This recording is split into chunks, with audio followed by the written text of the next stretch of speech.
sur une colline brumeuse, sous une pluie battante incessante, une jeune infirmière sonna à la porte d'une villa particulière, un endroit où chaque pièce avait ses propres règles et où le sous-sol était absolument interdit. Lorsque le garçon immobile s'efforça de murmurer des mots fragmentés, 3h25, sous-sol, elle comprit que quelque chose dans cette maison essayait de parler, et personne ne voulait qu'elle l'entende. La pluie redoubla de violence lorsqu'Allison arriva dans les collines reculées. Le vieux chauffeur, qui avait à peine prononcé un mot durant le long trajet, se contenta d'indiquer d'un signe de tête la villa perchée sur la pente rocheuse. Allison resserra son châle autour de son cou, pas de voiture, pas d'oiseaux, seulement le bruit de la pluie tambourinant sur le toit d'ardoise et ses propres pas résonnant sur les dalles de granit. Elle n'avait que 25 ans, mais son regard portait déjà la lassitude de quelqu'un qui avait vu trop de souffrance. Dans son vieux sac à main se trouvait le dossier de la compagnie d'assurance maladie, un contrat de 3 pages et une lettre manuscrite d'un millionnaire reclus nommé Richard Owens. Le poste présentait de nombreuses particularités, pas d'entretien, pas de bilan de santé, tout était géré par des intermédiaires. Mais le salaire était exorbitant, si élevé qu'il mettait mal à l'aise une personne aussi pragmatique qu'Allison. La gouvernante ouvrit la porte juste au moment où Allison s'apprêtait à sonner. C'était une femme d'une 50aine d'années, grande et mince, les cheveux en chignon bas, le visage sévère mais sans agressivité. Elle ne lui sourit pas et ne la salua pas, elle hocha simplement la tête en silence et se retourna pour entrer. « Mademoiselle Allison Walker » résonna sa voix dans le couloir. « Oui, c'est moi. Suivez-moi. » L'intérieur semblait d'une autre époque, au plafond, lustre en cristal et couloir recouvert d'une moquette rouge foncé. Il faisait si froid qu'Allison en avait la chair de poule non pas à cause de la température, mais de l'atmosphère.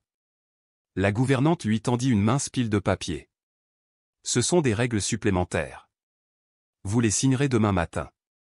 Lisez-les d'abord. » Elle jeta un rapide coup d'œil dans les yeux d'Allison. Mais il y a quelques points importants à retenir dès maintenant. Elle s'exprima clairement, ligne par ligne. Ne quittez pas le 2e étage sans permission. Ne contactez pas le propriétaire sans y être convoqué. Ne posez aucune question sur la maîtresse de maison. Surtout, ne descendez pas au sous-sol. Allison hocha prudemment la tête en prenant les papiers. Avant qu'elle puisse poser la moindre question, la gouvernante s'éloigna vers le grand escalier qui montait.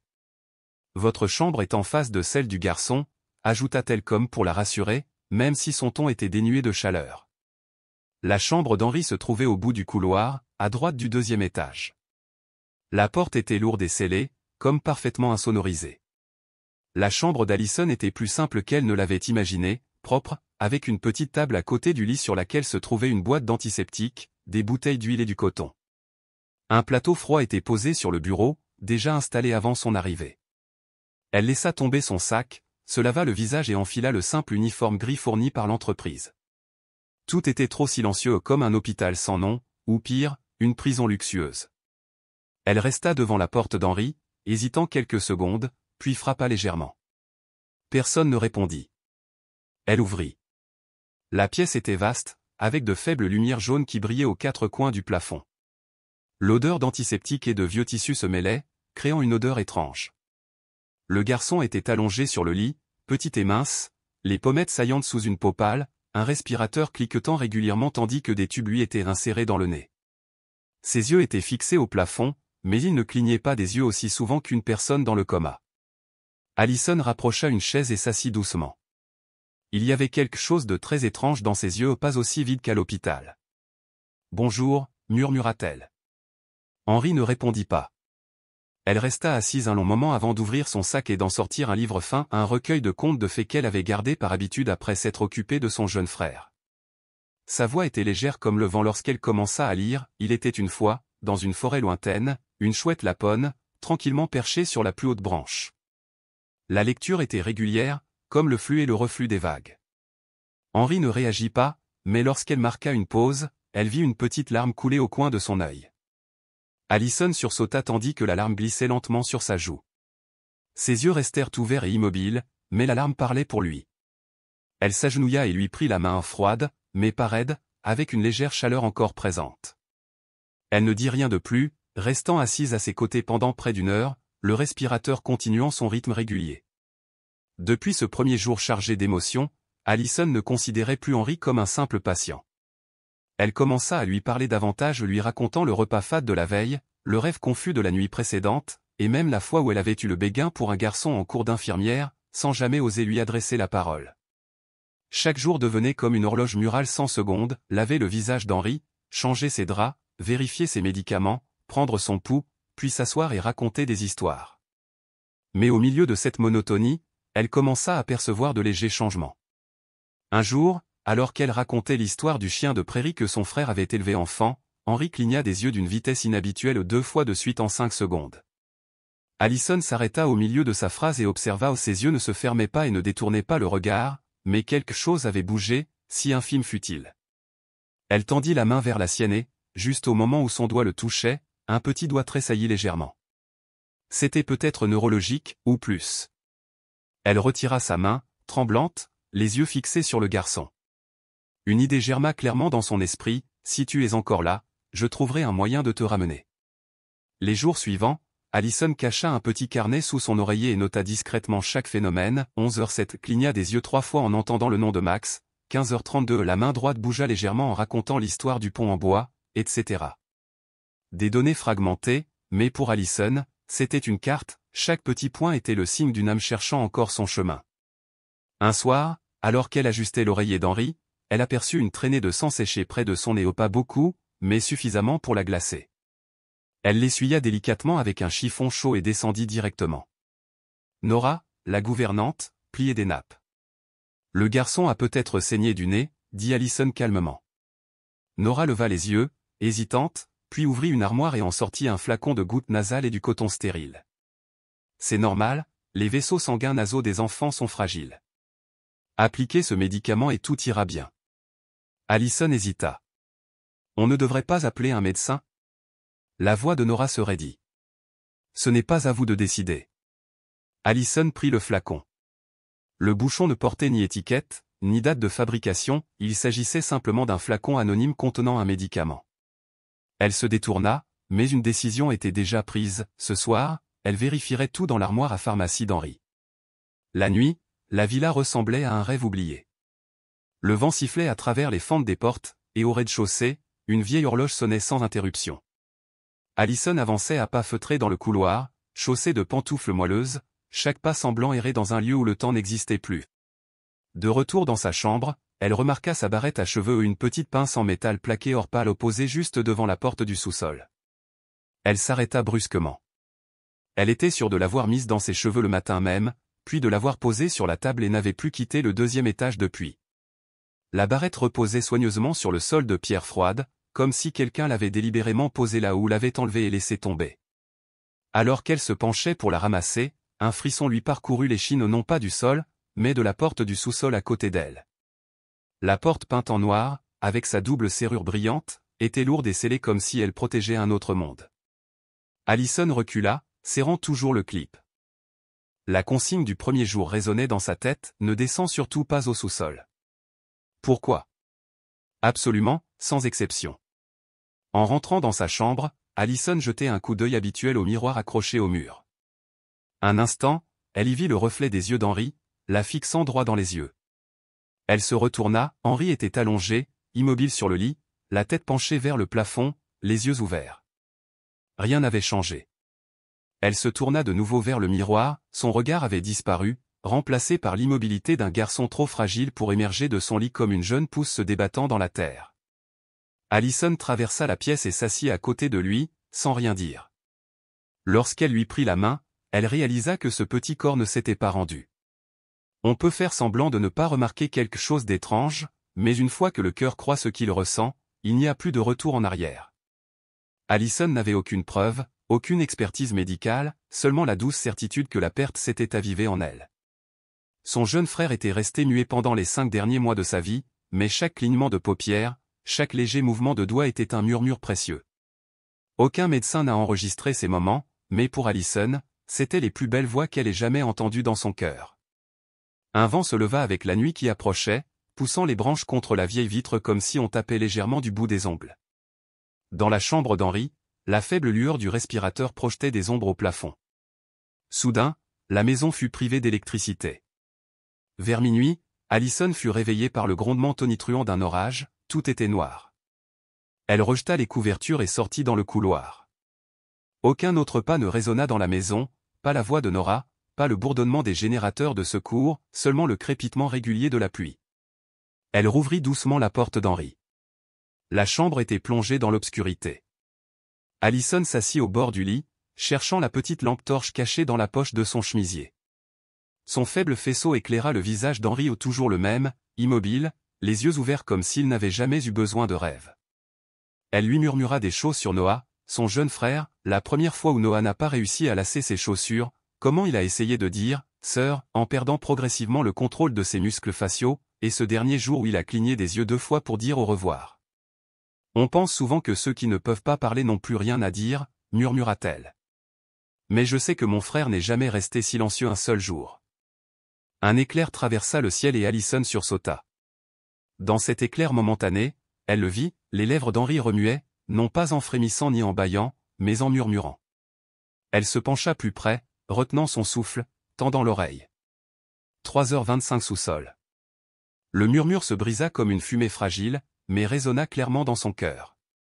Son corps se glaça, ses mains tremblaient. Lorsqu'elle regarda à nouveau Henri, son visage avait retrouvé son immobilité initiale, ses yeux grands ouverts et vides. Il fallut un moment à Allison pour se ressaisir, ouvrir son sac, sortir son carnet et écrire ces 3 mots, 3h25 sous-sol. Le lendemain matin, sous un ciel couvert et ruisselant de pluie, Allison alla retrouver Nora sur le balcon, où elle arrosait des orchidées blanches. « Madame Nora » commença-t-elle lentement, « qu'y a-t-il au sous-sol » La main de Nora se figea, le robinet bascula, déversant de l'eau sur la brique près des racines. « Occupe-toi de tes affaires » répondit Nora sans se retourner. « Tu n'as pas à réfléchir, ton travail consiste simplement à t'occuper du garçon. » Sa voix était froide, mais sans colère, une fine couche de glace recouvrant chaque mot. Allison comprenait, Nora n'était pas méchante, mais elle ne l'aiderait pas. Ce soir-là, Allison envoya un texto à Louis, un vieil ami et technicien informatique de confiance. « Louis, vérifie cette phrase pour moi, 3h25 sous-sol. » Qu'est-ce que ça peut bien vouloir dire? Un code, une pièce, une date?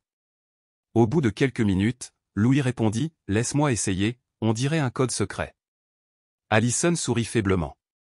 Elle sortit du placard une petite boîte noire, la caméra ultra mini que Louis lui avait envoyée quelques jours auparavant. Elle pouvait se fixer derrière une horloge et transmettre via un signal privé. Elle hésita un instant, mais plus maintenant. Avec précaution, elle la fixa en hauteur dans un coin de la chambre d'Henri, pointée vers son lit. Cette nuit-là, la pluie s'abattit à nouveau sur le toit. Vers 3 heures du matin, Allison ouvrit son ordinateur portable, les yeux embrumés par le manque de sommeil.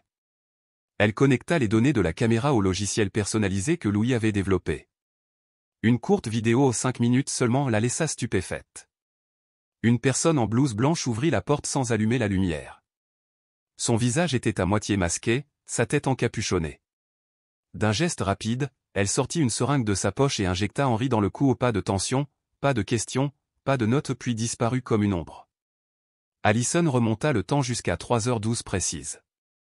Henri tressaillit lorsque l'aiguille lui transperça la peau, mais ce qui la serrait au cœur, ce furent les larmes qui lui montèrent aux yeux lorsque la silhouette se détourna. Cette réaction n'était pas un simple réflexe, c'était une voix. Elle se couvrit la bouche, n'osant émettre un son. Le lendemain, la pluie cessa et l'air devint lourd. Henri resta immobile, mais son regard était différent, il n'était plus fixé au plafond, mais dirigé vers la porte du sous-sol. Allison le remarqua en s'essuyant doucement le front avec un linge chaud. Elle suivit du regard son ordre silencieux. Lorsqu'elle se retourna, le garçon laissa échapper 2 mots faibles, « Maman, arrête !» Elle se figea, Henri ne parlait pas pendant son sommeil, c'était un enfant qui utilisait ses dernières forces pour retrouver sa voix. Ce soir-là, Allison rouvrit l'enregistrement. Elle vit Henri se tendre sous l'injection, ses lèvres bouger sans bruit, des larmes coulaient sur ses joues. Aucun doute, Henri était conscient. Il vivait sans le droit de parler. À partir de cet instant, la peur hantait encore le cœur d'Allison, mais à côté d'elle brûlait une petite flamme de détermination.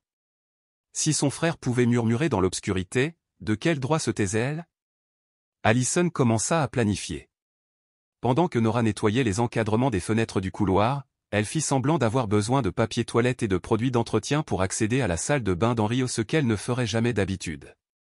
Nora hocha la tête et la conduisit vers l'espace de rangement auxiliaire au rez-de-chaussée, une ancienne salle de classe, aux murs pâles de craie et d'un vieux tableau noir, l'air lourd d'une odeur de pourriture et de peinture écaillée. Pendant que Nora vérifiait l'inventaire, Allison glissa un petit miroir rond utilisé pour les exercices de réflexe visuel et un flacon d'encre lumineuse étiqueté « Réaction à la lumière violette » dans la poche de sa chemise, puis s'éloigna comme si de rien n'était. Vers 3 heures du matin la nuit suivante, elle bougea de nouveau. Henri dormait, ne bougeant que lorsqu'elle lui caressait le front. Le couloir menant au sous-sol était aussi sombre que l'entrée de nulle part. Allison installa le petit miroir derrière une plante en pot, l'inclinant de manière à refléter la porte du sous-sol. Puis elle étala une fine couche d'encre luminescente sur la poignée de porte métallique froide. Dans le silence, de vieilles pantoufles claquèrent sur le carrelage. Nora, debout en haut de l'escalier, ses yeux n'étaient que de faibles points lumineux dans l'obscurité. « J'espère que tu n'as pas oublié les règles de cette maison », la voix de Nora traversa l'obscurité comme une aiguille à coudre. J'ai entendu du bruit. La main d'Allison tremblait tandis qu'elle mentait, je vérifiais juste quelque chose. Nora la regarda un long moment, puis se retourna et descendit l'escalier. Pas de questions, pas d'accusations, juste un silence plus tranchant qu'un couteau. Elle resta là un long moment, respirant doucement. Lorsque l'aube se leva au bord de la fenêtre, Allison saisit une puissante lampe torche et la braqua sur la poignée de la porte du sous-sol. 5 empreintes digitales apparurent, nettes et indubitables. Sa poitrine se serra, quelqu'un s'était glissé dans le sous-sol pendant la nuit, quelques heures seulement après qu'elle ait posé le piège. Cette porte était plus qu'une frontière, elle marquait le seuil de quelque chose d'enfoui profondément et de sombre. En fin d'après-midi, elle ouvrit une fausse boîte aux lettres au nom de Jenny Taylor, le pseudonyme que Louis lui avait créé. À l'intérieur se trouvait un fichier compressé contenant le logiciel de décodage du système de caméra personnalisé qu'il avait programmé. Il lui fallut près de 2 heures pour l'installer et synchroniser les données de la caméra cachée dans la chambre d'Henri.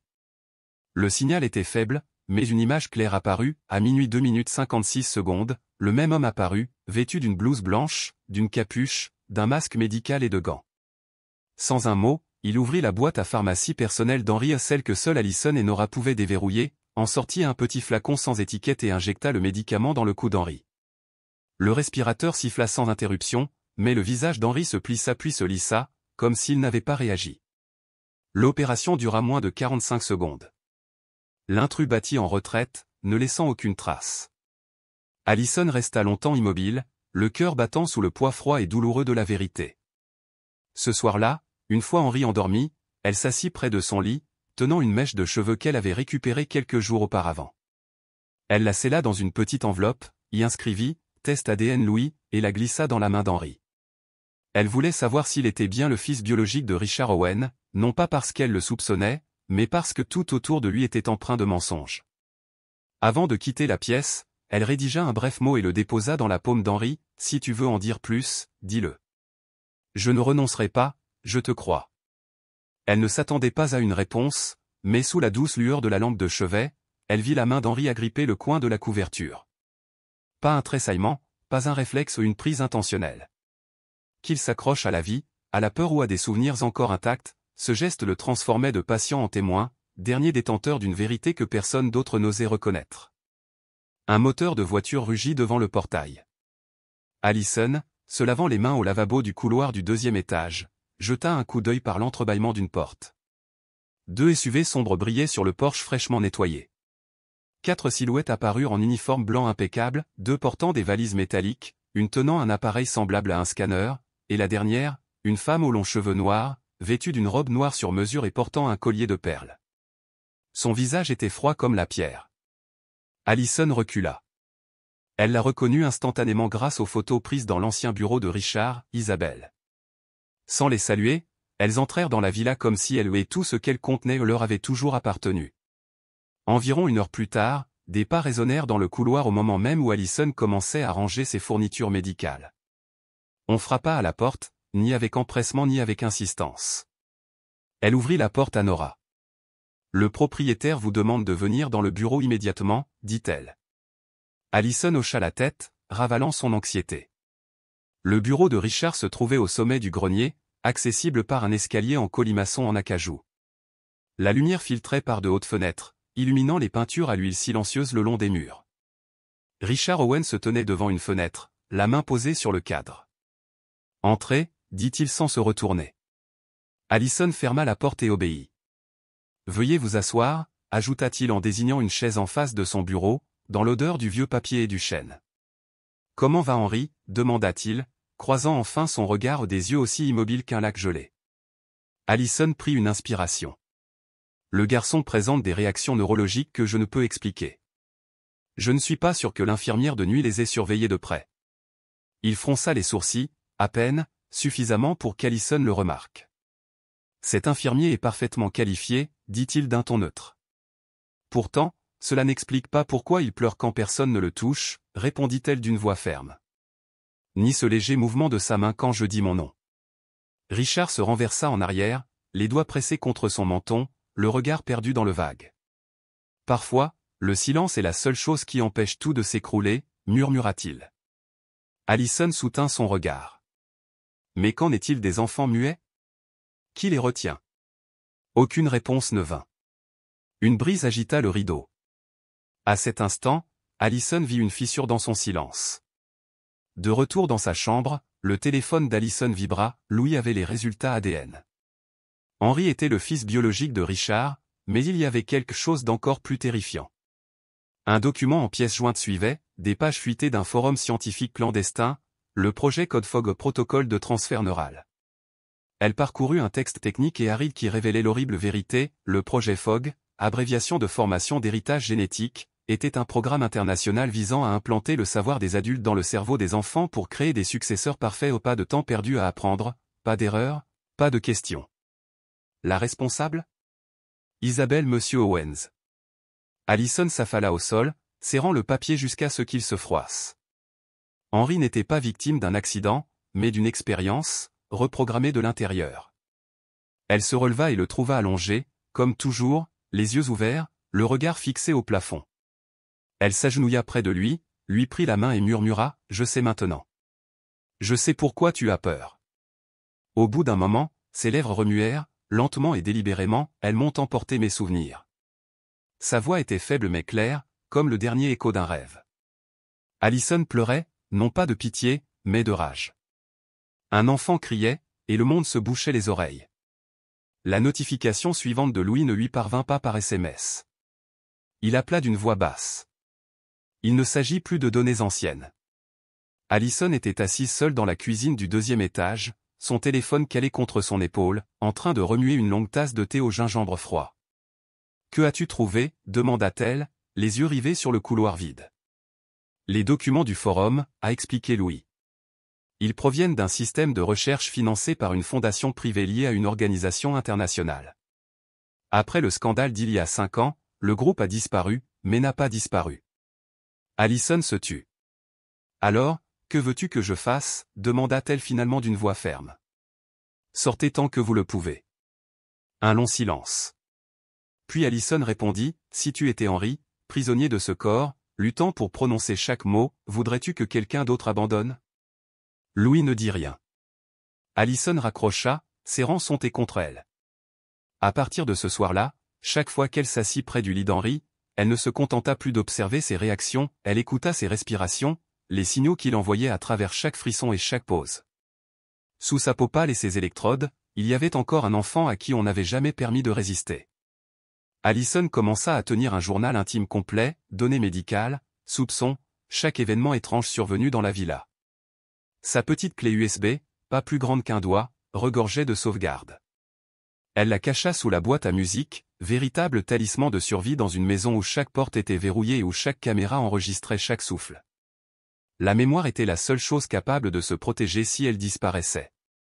Un midi humide, Nora l'appela à nouveau, cette fois pour l'aider à nettoyer le grenier pour des raisons inconnues.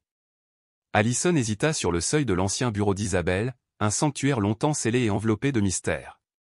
De lourds rideaux de velours drapaient les fenêtres, bloquant tout rayon de lumière, et l'air était dense, comme si la pièce elle-même avait été embaumée par le silence.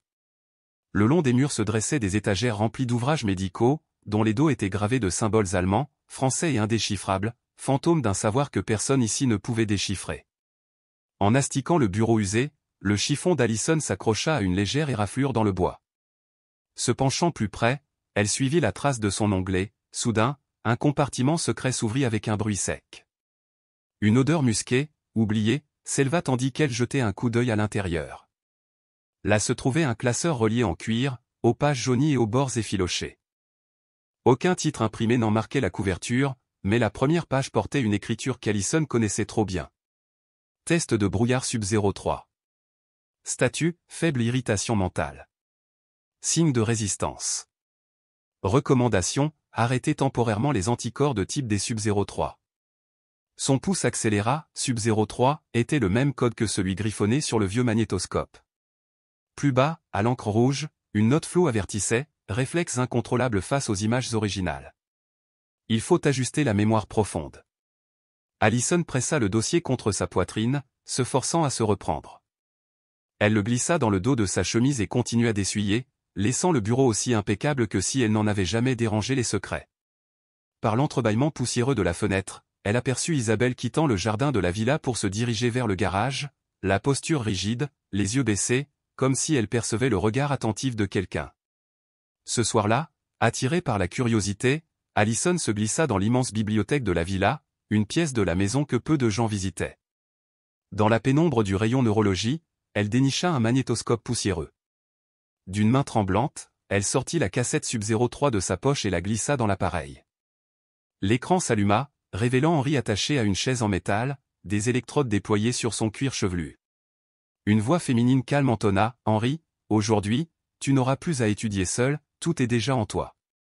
C'est la dernière étape pour que tu deviennes partie intégrante de papa. » Les sanglots du garçon étaient silencieux, comme si sa voix lui avait été volée avant qu'il puisse crier. Une ombre traversa le cadre, des lumières vacillèrent, puis l'image s'éteignit. Allison éjecta la cassette et se détourna, les jambes faibles. Toute la colère qu'elle avait enfouie s'évapora, ne laissant qu'une douleur sourde. Les enfants n'étaient pas malades ici, ils avaient disparu d'eux-mêmes. Elle retourna dans la chambre d'Henri et lui prit la main, posant son front contre son dossier moelleux. Un instant, il resta immobile. Puis, presque imperceptiblement, son doigt s'enroula autour du sien. Des larmes piquèrent les yeux d'Allison. « On peut oublier ce qu'on a appris, » murmura-t-elle, « mais on n'oublie jamais qui on est si quelqu'un se souvient pour nous. » Alors qu'elle commençait son service, quelque chose dans la pièce lui parut étrange. Ce n'était pas la lumière fluorescente crue ni l'odeur d'antiseptique, mais l'inclinaison de la caméra au plafond. Son objectif ne pointait plus directement sur le lit d'Henri, il contournait désormais l'endroit où Allison s'asseyait souvent. Du bout des doigts, elle effleura le plateau de la table et réalisa, quelqu'un était passé par là, et on avait tenté d'effacer tous les témoins. Plus tard, alors qu'elle préparait son thé, le téléphone d'Allison vibra. Un courriel arriva, sans objet ni expéditeur, juste une ligne de caractères confus et un simple avertissement, il faut laisser certaines choses tranquilles, sinon personne ne se réveillera. Un frisson la parcourut. Elle composa le numéro de Louis. Après un silence insupportable, il répondit, la voix tendue, Allison, ceci n'est plus entre les mains des scientifiques. Cela appartient au pouvoir, et le pouvoir ne partage jamais. Cette nuit-là, la pluie martelait les avant-toits de la villa tandis que Richard se glissait à l'intérieur, trempé et épuisé. 2 heures plus tôt, le système de sécurité avait signalé un mouvement inhabituel dans la chambre d'Henri. Assis seul dans son bureau, Richard regardait les images, Allison se penchait près de son fils, les lèvres remuantes. Le respirateur maintenait Henri en vie, mais sa légère tentative de murmurer avait transpercé le cœur de Richard. Il posa son téléphone sur le bureau comme pour consigner une certitude brisée. Quelques minutes plus tard, Allison se tenait devant lui, convoquée sans prévenir. Richard croisa son regard non pas comme un employé, mais comme quelqu'un qui venait de redécouvrir la perte. Elle déposa les documents imprimés sur son bureau, les documents du brouillard, le journal d'Henri, les traductions des annotations VHS, et même une transcription de ses murmures fantomatiques. Richard hocha la tête, la voix à peine chuchotée, je l'ai cru quand Isabelle a dit qu'Henri était définitivement blessé. Je l'ai laissé prendre les choses en main, car j'étais trop fier pour admettre que je ne comprenais pas mon propre fils. Tandis que le tonnerre grondait dehors, Richard avoua qu'Isabelle avait rêvé de transmettre ses souvenirs comme un héritage.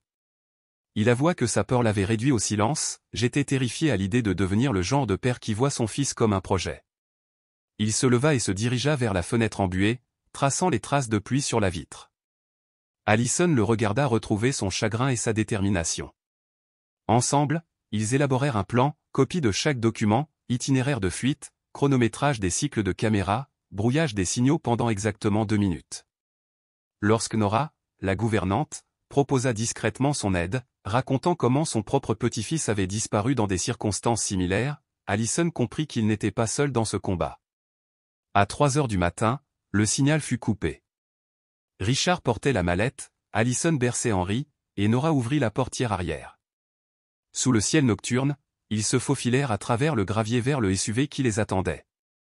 Les pneus grinçaient doucement tandis qu'ils filaient dans l'obscurité, le flash rouge des caméras les traçant derrière eux. Poursuivis par les hommes d'Isabelle, ils sillonnèrent des routes sinueuses, Louis les guidant à distance vers un poste médical caché. 10 minutes plus tard, dans une pièce faiblement éclairée, Allison rebranchait Henry à un simple respirateur. Ses yeux s'ouvrirent brusquement en clair, lucides et farouchement vivants. Tandis que Richard appelait à nouveau Louis, espérant une confirmation, Allison serrait Henry contre elle, sachant que certaines vérités, une fois exhumées, libèrent bien plus que des souvenirs. Elle ouvrit le message. Louis s'était assis dans l'appartement faiblement éclairé, sa chemise trempée de sang sur le côté, chaque respiration s'effectuant par à-coups. Si vous recevez ce clip, commença la voix enregistrée, c'est que je n'y suis pas parvenu. Ces mots la frappèrent comme un coup de poing. Le projet Brouillard n'a pas qu'un seul objectif, il s'est diversifié. Henry est l'une des seules clés encore en vie. Isabelle ne le fait pas pour le pouvoir, mais par peur d'être oubliée. S'il vous plaît, ne laissez plus Henry devenir un modèle. L'écran devint noir, le seul bruit étant la vibration sourde de la machine et le bip strident d'une erreur de connexion. Le sang-froid d'Allison fut brisé, elle fondit en larmes, incapable de cacher ou de résister plus longtemps à son chagrin. Richard s'affala sur le bord du canapé, le visage blême. Derrière lui, Henry, sentant apparemment le changement, tourna la tête vers Allison. Ses lèvres remuèrent, non pas une mimique silencieuse, mais des mots sincères, entrecoupés, « Maman, pas quelqu'un de bien, il faut l'arrêter. » L'espace d'un instant, la salle retint son souffle. La première phrase d'Henry n'était ni passionnée ni grandiose, mais elle portait un poids qui pesait sur chacun, l'espoir avait commencé. Chaque mot était un éclat de miroir, reflétant la vérité qu'il ne pouvait plus nier. Henry s'adossa à la tête de lit, recouvert d'une couverture jusqu'à la poitrine. Son visage restait pâle, mais ses yeux étaient de nouveau vivants. Derrière lui, des perfusions serpentaient dans son bras et le bip continu d'un cardiofréquence-mètre résonnait. Ce qui n'avait été qu'un simple équipement de survie était désormais la preuve qu'il survivrait. Allison s'agenouilla à côté de lui, un carnet à la main. Richard se tenait près de l'encadrement de la porte, les épaules tremblantes, écoutant la voix de son fils s'affirmer chaque jour davantage. « Je ne suis pas le seul », murmura Henry. « Il y a d'autres enfants, certains plus jeunes, comme la petite fille aux cheveux bouclés qui pleure quand il pleut, et Isaac, obligé de porter un chapeau comme le mien. » Il marqua une pause, la poitrine se soulevant et s'abaissant, luttant pour reprendre son souffle. Allison lui offrit de l'eau. Il but à petites gorgées, avec précaution, puis continua.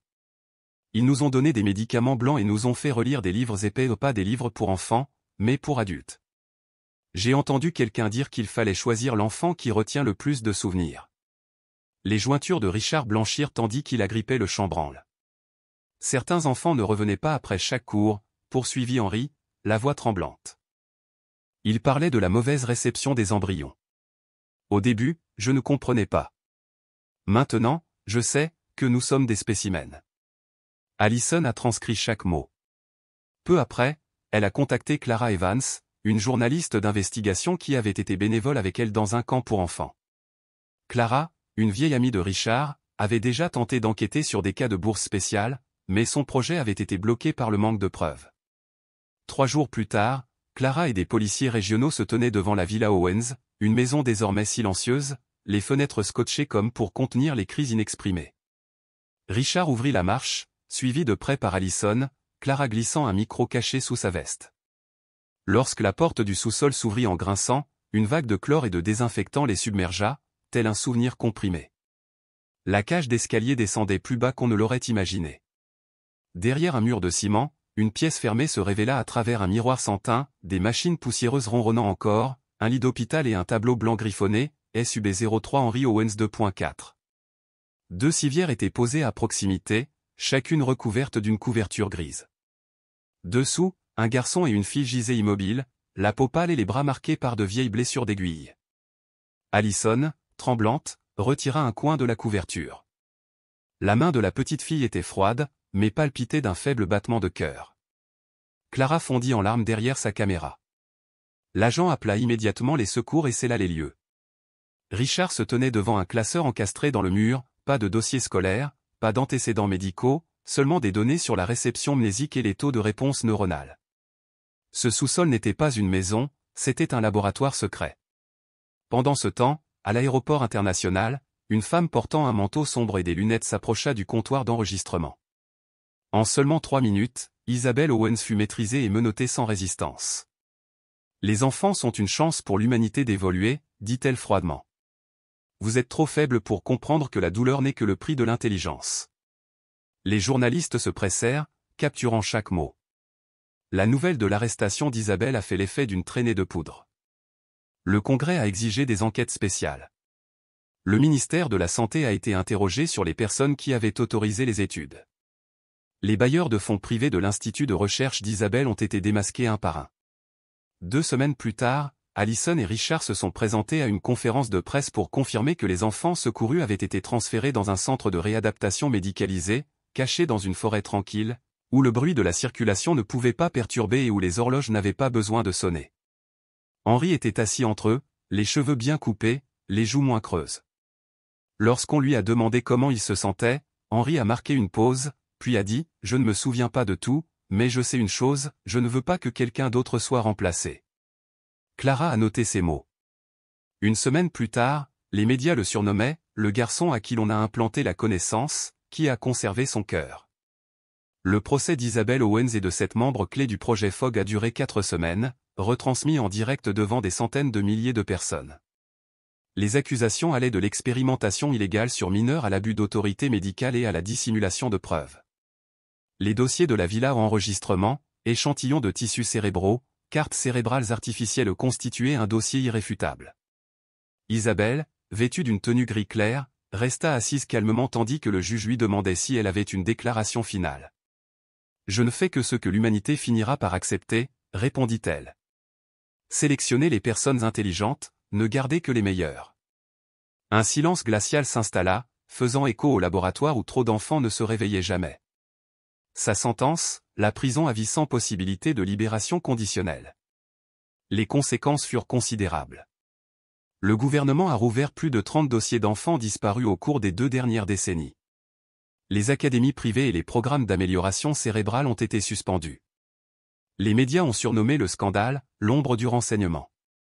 Allison a reçu une distinction honorifique pour lanceur d'alerte interne, une distinction rarement mentionnée par la presse. Invitée à la télévision, elle n'a envoyé qu'une lettre manuscrite. Je n'ai rien fait de spécial. Je me suis arrêté seulement quand d'autres ont continué, et j'ai écouté un murmure qui semblait s'estomper. Je veux seulement que chaque enfant ait le droit de parler avant d'être déclaré insoumis. Le centre de réadaptation d'Henri surplombait une paisible clairière boisée. Il y dessinait des pièces sans fils, des animaux aux couleurs douces, et parfois une femme coiffée d'un bonnet de laine près d'une fenêtre chantant des berceuses sous la pluie. Un après-midi, Allison lui rendit visite et trouva Henri tenant un nouveau tableau, un enfant debout dans un ciel sombre, une lampe à huile levée haut, des silhouettes sombres marchant vers sa lumière. Il la regarda et dit simplement « C'est toi ». Richard Owens avait abandonné ses entreprises.